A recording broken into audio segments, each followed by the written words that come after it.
Hello, everybody. We're back live. We're just having so much fun here in Charlotte. We're just meeting a lot of people and got Bojangles next to us here. Thanks for Bojangles. It's bow time. We got our friend from Boston College, Miles Willis, the running back. So I hope I'm saying that right. Oh, you got it. Okay, good. Miles, talk about last year. You guys had a tough season, not winning an ACC game at all. It kind of carried you over to the basketball program as well. What is the mood right on the campus this spring and early summer to get yourself back on the winning track? I think we're just a hungry team. We're a hungry school, really, and no one's really lost faith in us on campus. And like I said, the football team, we didn't win an ACC game, but you look back on our season and we lost probably 4 or 5 games by 3 points or less. So is the margin, the difference between winning and losing is like this, but it also is like this, and it takes a lot. That's the extra run during the summer, that's the extra lift, and whatever it has to be, we're working to find it to make sure that those close games are wins for us. And you're going to be playing in a historic game over in Dublin, Ireland, to start the season. So have you ever been out of the States before, or is this your first time going across the pond to play a football game? It's kind of fake, but I've been to Canada, but that doesn't really count. That's out of the country. Canada's closer to Boston than my home is. So, but it'll be a great opportunity. But it'll be nice to be able to get up there and see the sights in Ireland. But we're really just ready to play whoever. We're ready to go. And Miles, I'm a former offensive lineman, and I always love the continuity and the things between running backs and me blocking for him. Talk about how important it is for the continuity. We had your head coach on earlier, and he said, he just echoed your sentiments about being so close in so many of those games. What can you do in the off season and right now in spring ball that can elevate, like you said, that can turn those losses into wins? And then how do you build the continuity with your offensive line? I just say confidence. I feel like as far as a winning team, obviously coach can speak more to it than I can, but all the intangibles I feel like we have. We're a high character team, we're tough, and we all love each other. I think we just, last year was a year, those years happened, I guess. But we've never lost faith in each other, and I feel like next year we're going to go in, we have more experience, and we're going to be more confident. I think ultimately, college football, it can swing either way, and just little differences. So I think we got it this year. And it's such a game of not only swings, but momentum swings and emotion. What are you taking into this year? What have you worked on in the off season to make you a better running back this year? I mean, I've always been a hard worker. So from the physical aspect, I don't think there's much more that I can do. I'm always finding new ways, though. Like, even just small stuff. I go on Instagram, find a workout, drive to the field, go work out.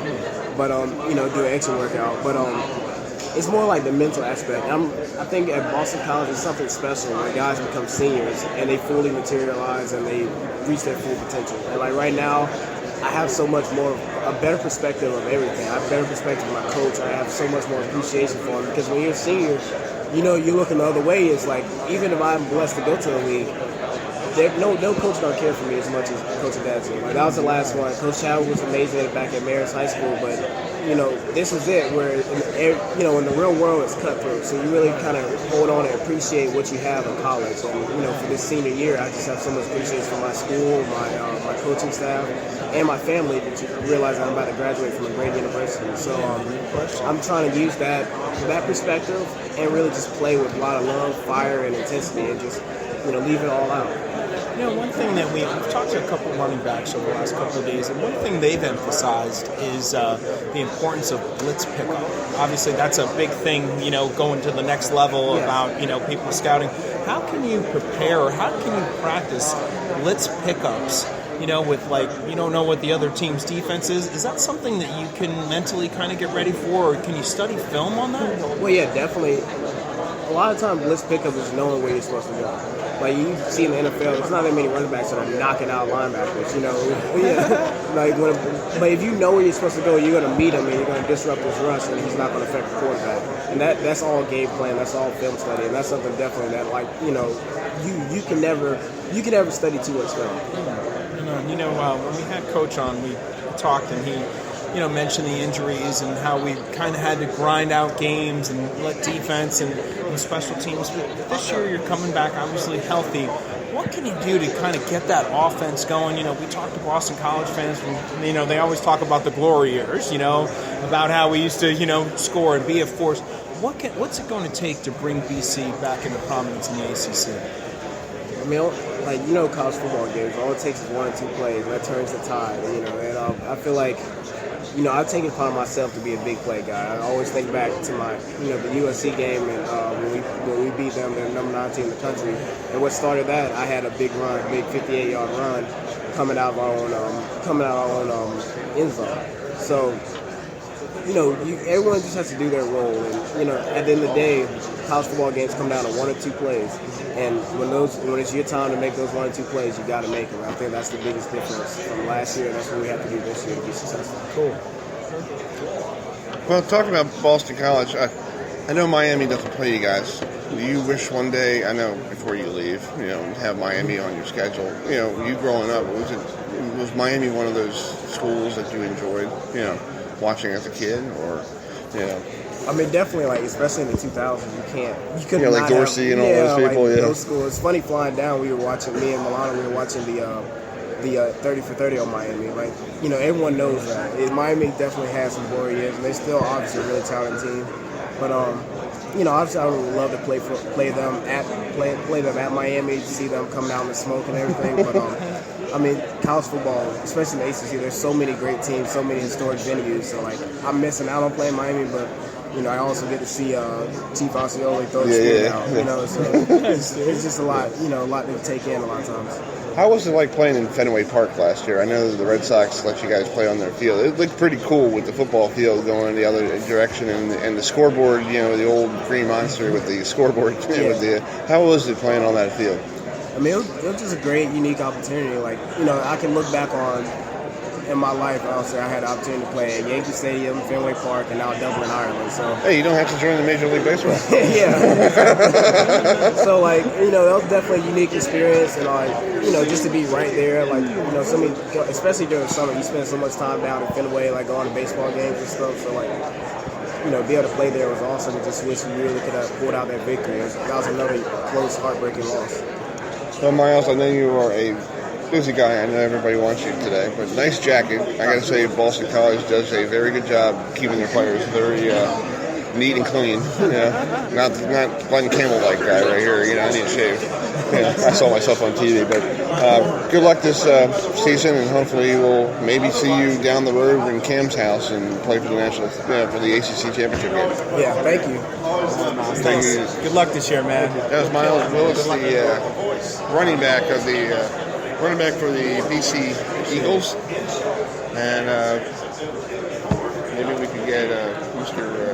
Gene Dickon over there, and then we could wrap it up after that. And Gene could hit a home run.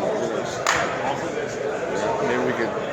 So let's talk to our buddy over here. You and talk to your good friend here. And, Keith McFarland's over here, and he emphasizes we had a little conversation over lunch about he's a technology guy, and he was talking about how some coaches in recruiting now, they can walk into a young man's living room and actually bring the experience of playing at their university to them. Keith McFarland, explain a little bit what we were talking about at lunch. It's another use of virtual reality that they're using.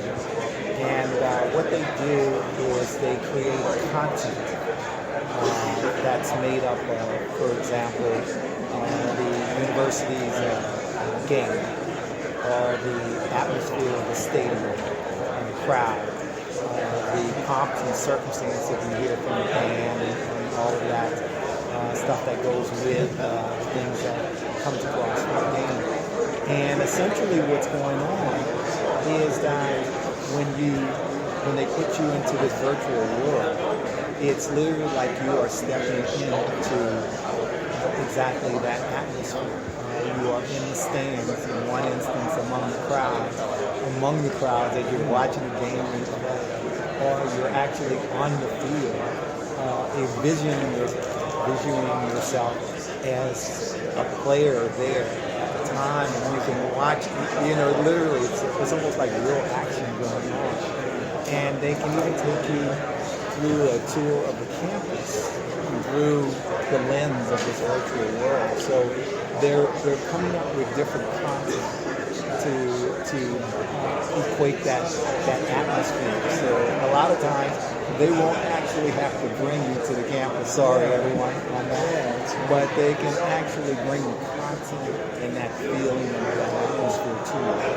That is so amazing. So it's almost like, when the coach goes there for that initial visit, he can show you the weight room, the athletic, the facilities, even before you leave to go on your visit. And I have to tell you, a lot of these coaches are, old school. Hey, you know what? Going to go sit down with their parents and, plan a trip out. But, so much of college football success has to do with recruiting.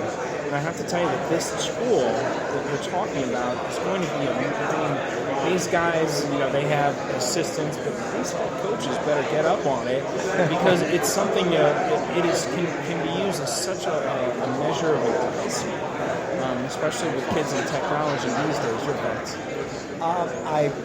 Like you said, I believe it offers you another tool. As a coach, as a recruiter, as a staff, to really impress upon someone what it would feel like to be a part of your university, but also to give you a more real-life sense of what it feels like to have been a part of it, like a player in that atmosphere. It almost gives you an extra means to envision and imagine yourself, because you can imagine feeling that they can literally put you in the backfield during the play. Wow. They can put you as a defensive lineman. That feeling that you are the feeling of however far virtual reality can make you feel. That is literally the content that they're trying and working to create and really give you that vibe. That's good. This is not just seeing, it's feeling. So when you put this mask or something over your eyes and the brain, how does that actually work? How have you seen this yourself? Well, I was at the conference in New York back in December, and it was for the conference on is college sports a business. And one of the tables, and I apologize, I can't remember the name of the company that provides the content for such things, gave me the opportunity to actually put on these that virtual reality Google glasses in the car. And let me tell you something, it really is profoundly an effect to feel that way. And think of it this way, they can actually, as you move, the content in a way, you almost feels like you're moving with the action in a sense. So they have really, and just think about it, that was about 6 or 7 months ago that I had that opportunity, and at the rate and speed in which they're just getting better with the technology and even some of the virtual reality that has since come out just from the Consumer Electronics Show. Just imagine how much further they've gotten at this point in time.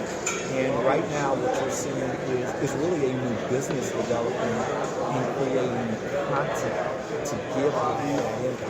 But yes, I've had that chance to do it, and let me tell you something, it leaves you with an impression that you don't forget. Wow, that's amazing. Keith McFarland joining us on Herb FM Sports, continuing coverage of the ACC Media Day here at the Westin in downtown Charlotte. Keith, thanks so much for the time and the insight. This is absolutely the direction of where college football and college football recruiting.